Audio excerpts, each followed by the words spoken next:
It's time for the big show with Andy Gallo and Country Jim. Hello, everybody. I'm Andy Gallo. And I'm Country Jim. And welcome, everybody, to the podcast. And Tommy Reed is our guest. Tommy is the owner of the Alvin Opry. Yes. And also his band plays there. And he, I guess you're the MC, you're jack of all trades. Would that be the right? Many hats.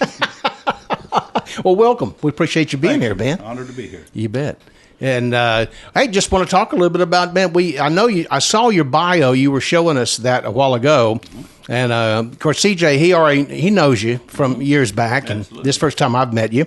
But man, you've got a roster of folks that you've worked with. Name some of those people. Thank you. Well, I have worked with Tony Booth. I have worked with Daryl McCall. I have backed Johnny Bush, Curtis Potter. Guys like Frenchie Burke, just a whole handful of them. Who was dating that? all the way back to Isaac Payton Sweat back in the early 80s. Oh wow, okay. And that slipping around guy. Oh, and Floyd Tillman as well. Yes, absolutely. Yeah, he was a hillbilly rocker at one time. He had that hair, that was always going every which way. He was real unusual, and you know Curtis Potter was a big Floyd Tillman fan. Oh, he wow. just loved Floyd Tillman. Yeah, I love Curtis Potter. Mm-hmm. Man, we used to play. He used to have. He had quite a bit of stuff out in the late '70s Absolutely. and early '80s. I think he had some stuff, and we used to play that at the He radio is a station. singer, Mm-hmm. and I worked a lot of jobs with him doing the Survivor shows from Mm-hmm. Heart of Texas with Daryl McCall, Tony Booth, and Curtis Potter. Mm-hmm. And he's a singer. I guarantee you that. He's a great, one of the best vocalists I've ever worked with. Too bad we lost him. Absolutely. Too soon, for sure. Too soon. Yeah, Absolutely. way too soon, for sure. No, he was already old. Yeah, well, he still lost him way too soon, though. That's true. Okay, how old you There's are? there's no good time to die. No, and it was kind of unexpected. I mean, he got sick real quick and he just passed. You know what John Wayne always said, though? It's not dying that's hard. It's living. Yeah. The living is the hard part. Yeah, living That's is the true. hard part. Dying is easy. So you right. got to remember that. So did you ever cover any of Tom is really a good singer too. Did you ever cover any of his songs? Probably my favorite shuffle that he did, and one of my very favorite ones is Case of Sorrows. Case of Sorrows, we do that. We do I'll Go to a Stranger. Yeah. Things like She Combed My Hair. You remember that one every morning? Yeah. And I used to do about a half a dozen of Curtis's songs. As a matter of fact, I was doing those songs in the original Opry, and nobody over there knew who Curtis Potter was. But come to find out, later on down the line, they signed up with Heart of Texas to do some Survivor CD, and I actually got to back those guys because of that niche. Yeah. So it was a wonderful experience. Tommy, I'm really, I hope it shows. I'm really glad to have you on here, man. You've been a good friend. My mind is just flooded with a lot of great memories. But this is what we do sometimes. We get all carried away with the here and now and the recent past. And I just want to go back to that interesting childhood that you had. Okay. And what is it that you always say? We were all. Yeah, we all started as a child. Most of us, anyway. Yeah. So I had to have you say that. yeah, I love saying it. So you came from a family of musicians, and so man, tell us those stories. Well, my first musical influence was my birth father, who was a musical enthusiast, and he played guitar and harmonica and sang. And he wasn't a professional player, but he would set up in the living room and entertain the family. And we would sit on the floor and listen to him play for hours. He loved Eddie Arnold and all those great songs from back during that time. Now, what did he play? He played guitar. Guitar, okay. Flat top guitar, and harmonica.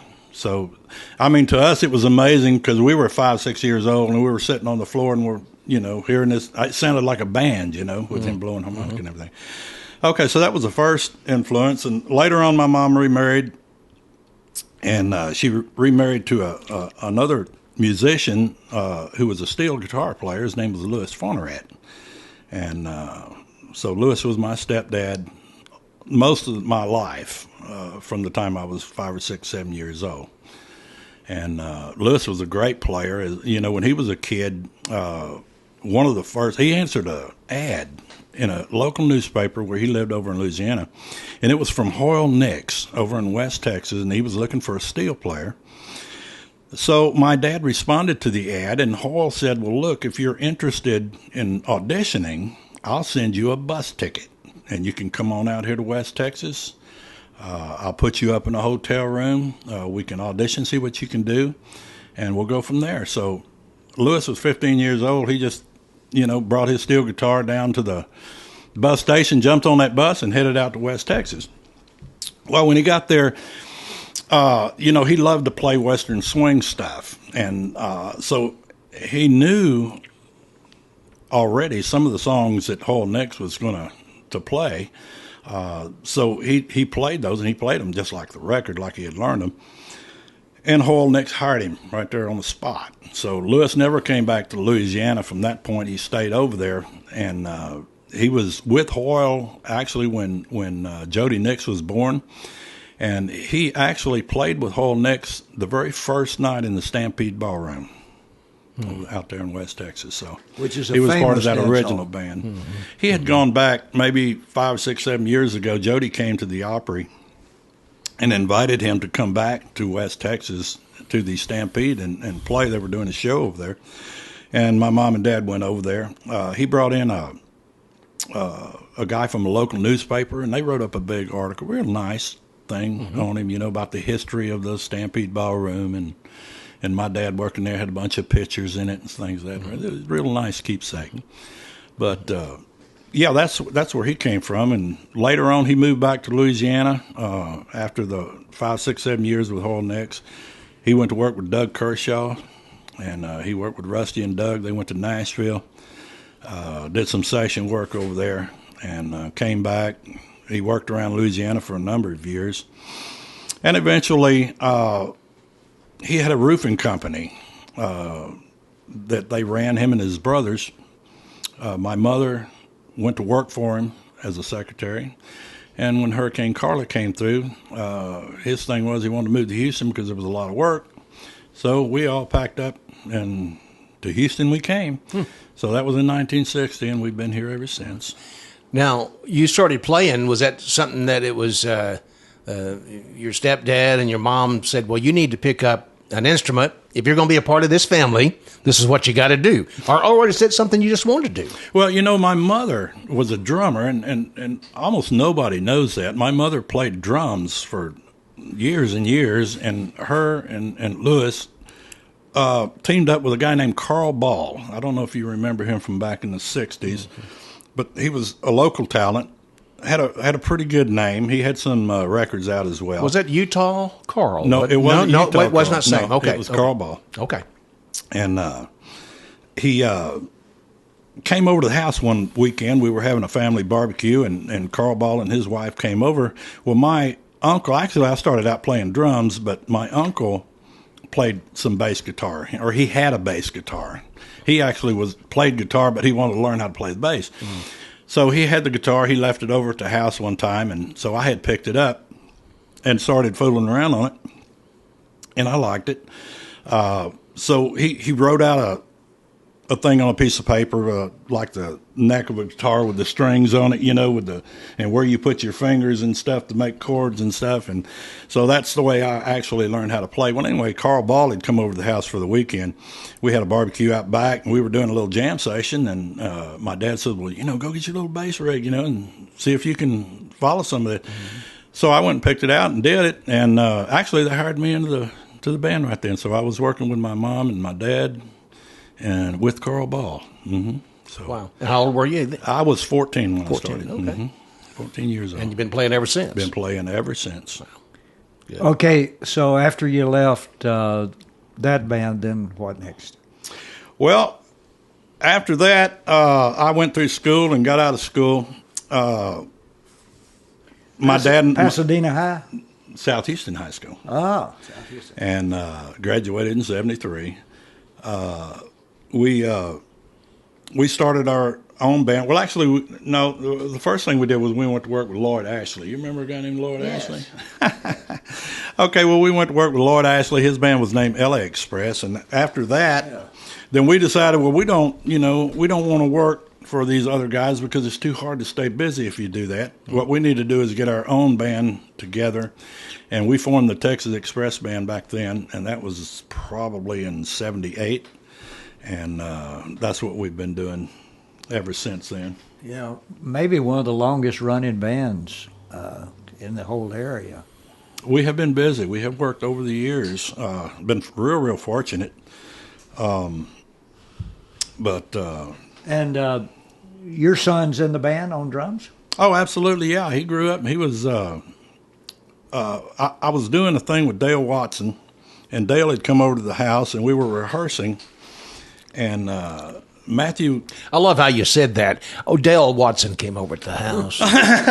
We were sitting down just drinking some coffee and Exactly. talking about good old times. Well, when we were working Pasadena circuit, Dale was out there all the time, working that same circuit. So, we were friends, and he went off to Nashville and started writing songs for Gary Morris. And he had booked a show at the Swingin' Doors Club in Pasadena. It was a week between Christmas, and we were going to play all the way through to New Year's Eve. So he drove down here. He stayed at his mom's house. His mom lived in South Houston. And so he would come out to my house, and we would rehearse our show until we got it ready. Well, Matthew was only about 6 or 7 years old, but he was real enthused with listening to Jeff Gambrell play his drums. And he would sit outside of the mobile home on the steps and listen to us rehearse at night, Mm-hmm. And I caught him out there one night and, said, "Hey, what are you doing? Come on in here, So, he took to it, and he's just a great drummer, a great singer. Yes. Great guy. Yes, he is. I couldn't be any more proud of him. So what got you involved with the Opry? What was the decision that to buy the Opry? That brought me there? Well, I was not an Opry person, and I told everybody that I knew that I came across back during that time. My dad, there was an opportunity for him to fill in for Dusty Stewart was leaving the Opry. Jeff Gambrell, who had been working with us, called Lewis and asked him if he would like to do the spot, and he took it. I didn't know anything about Opries or anything like that, and I wasn't playing much at that particular time.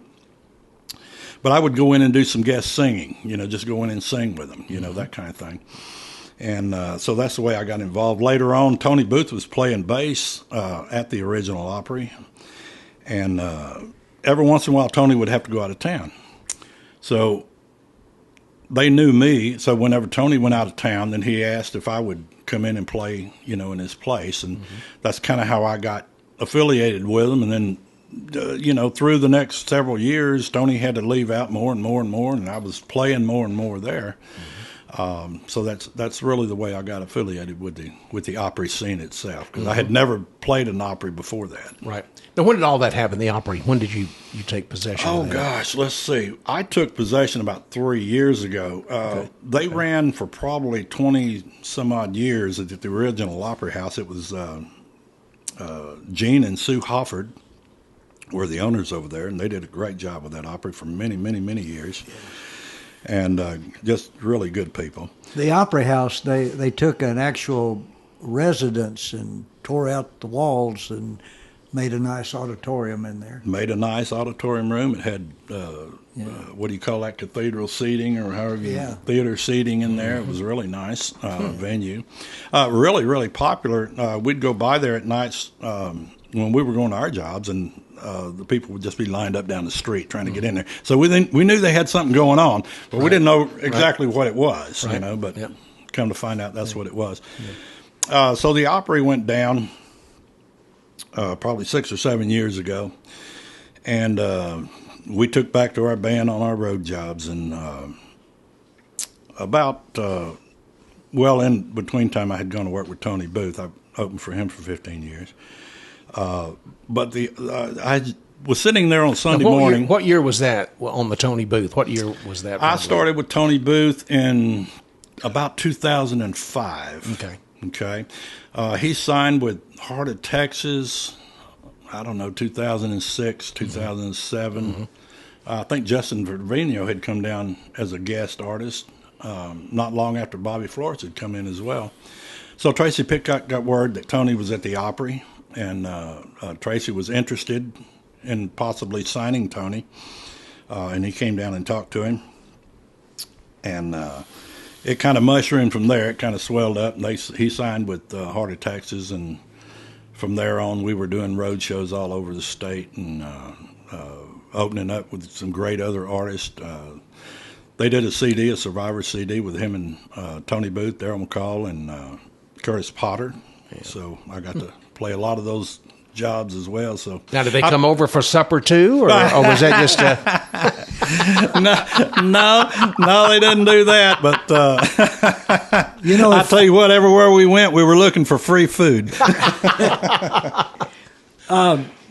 Justin is going to be at the Alvin Opry in November. He's going to be the featured artist. He's good, and he is. But he's good. We're going to, and of course, if any folks listening are going to be in the Houston area, they should consider go and see him at the Alvin Opry. They can get in touch with any of us, particularly That's right. Tommy over here. Mm-hmm. That's right. Go to our Facebook page, the Alvin Opry House. But he's been a longtime friend of mine. I've worked some stuff with him, and so we're going to try to get him on the when he comes down. We'll get him on the podcast. I hope that would be good. You know, Tommy. I play rhythm guitar forever since I was 10 years old, and with this arthritis I've got now, if people ask me if I play guitar, I say, well, I just kind of stir it anymore.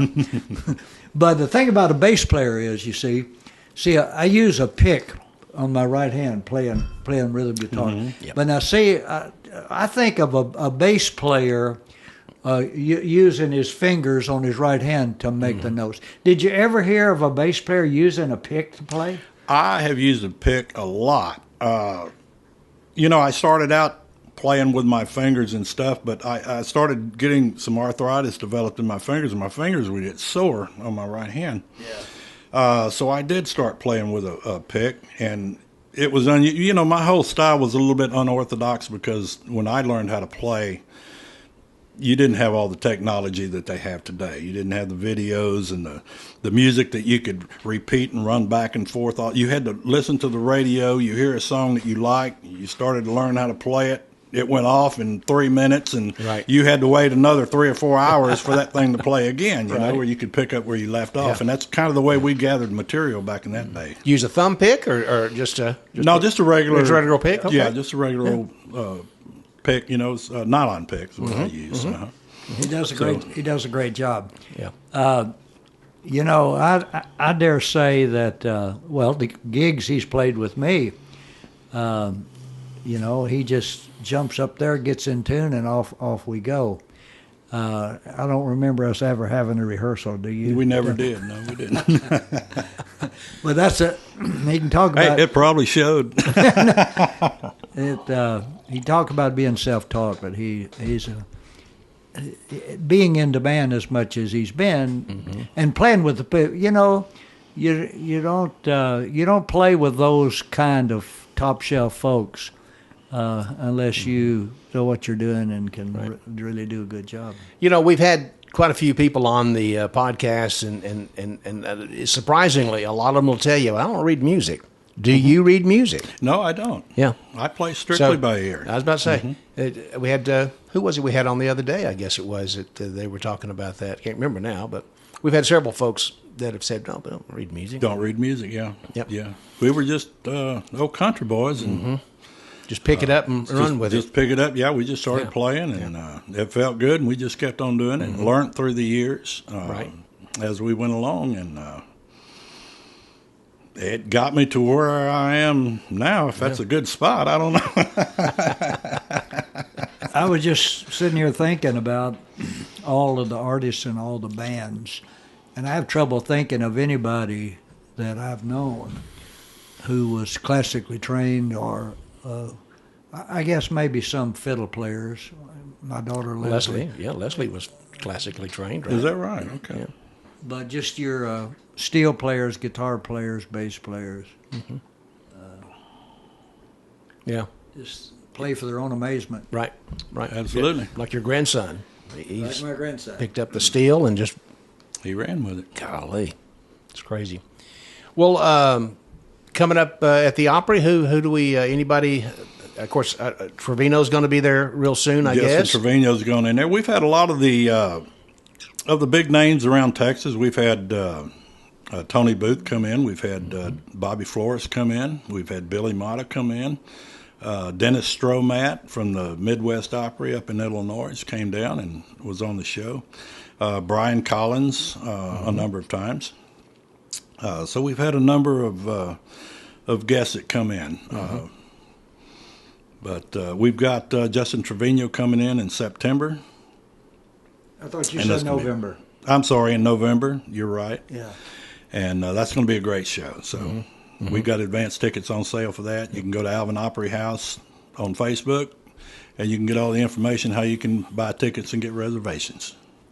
That sounds good. Now, the facility that you're using, is it the American Legion Hall, or?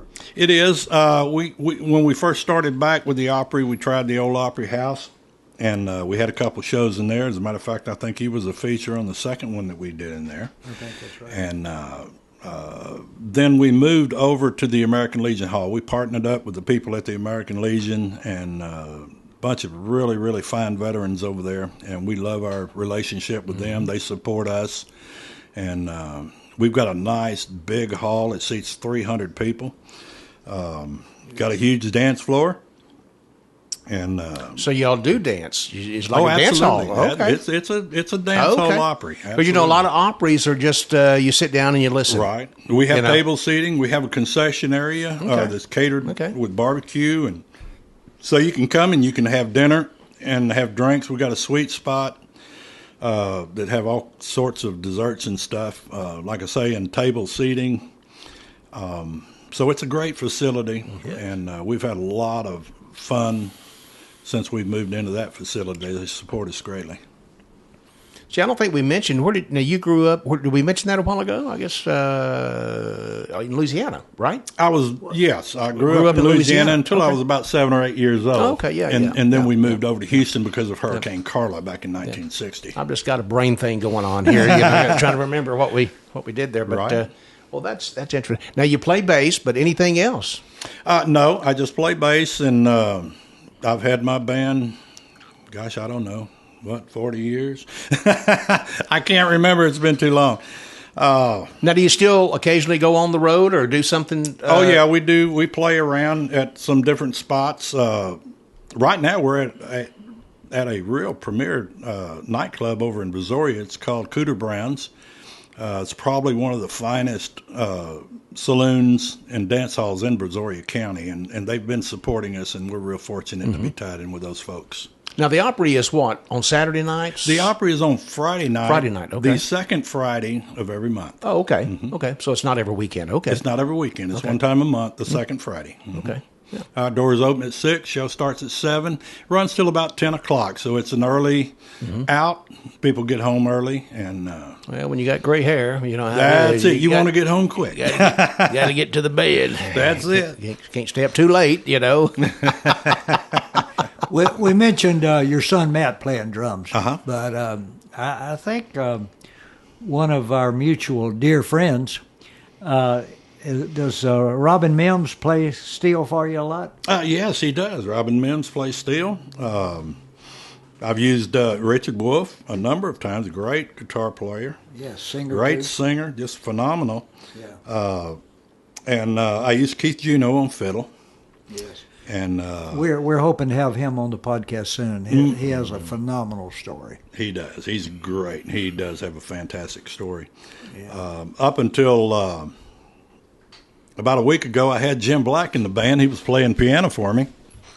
And we had him on just not long ago. is that right? Yeah. Well, he Sure just did. signed with Gene Watson. He called me the other night. Now, he didn't tell us that, did Well, he? it just happened. Just happened. It just, 2 days ago. Oh, wow. He called me and said, man, Gene Boston called me again, wants me to come back and rejoin the band because he worked with him prior. Yeah, he told us a little story about that. Mm-hmm. Yeah, okay. And so cool. Right now, I lost my piano player, but congratulations to him then. Congratulations, absolutely. Gene's hotter than the Dickens right now. Absolutely. I mean, he's hotter now than he was. Yeah. He faded out in the latter 80s and got to where he wasn't working. So Tony had to come off the road with him because of that, and Tony started driving the truck. Mm-hmm. Mm-hmm. But he's hotter now. He's good. And he sings. I don't know. It was funny. I saw a show, and they had several.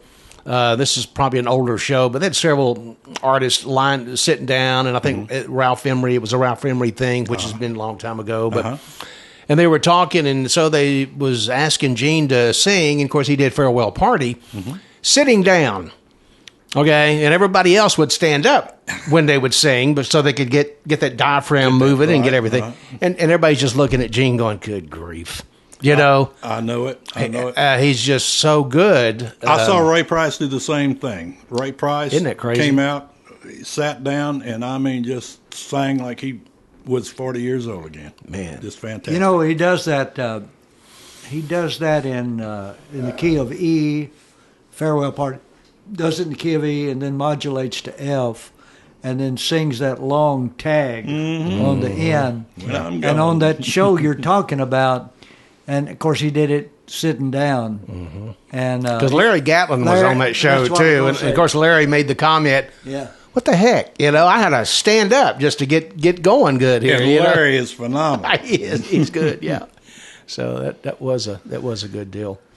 Well, man, I tell you what, appreciate you being with us. Thank you. I appreciate the invitation. You know, make sure and push everybody down to the Opry there. The say it again. Second Friday of every month. Okay. The Alvin Opry House. We're in the American Legion Hall on 209 South Durant Street in Alvin, Texas. Sound like a winner, man, I tell you. We appreciate Tommy. Thank you very much, man, for being with us. Yeah. Pleasure to meet you. All right, guys, we'll see y'all on the next one.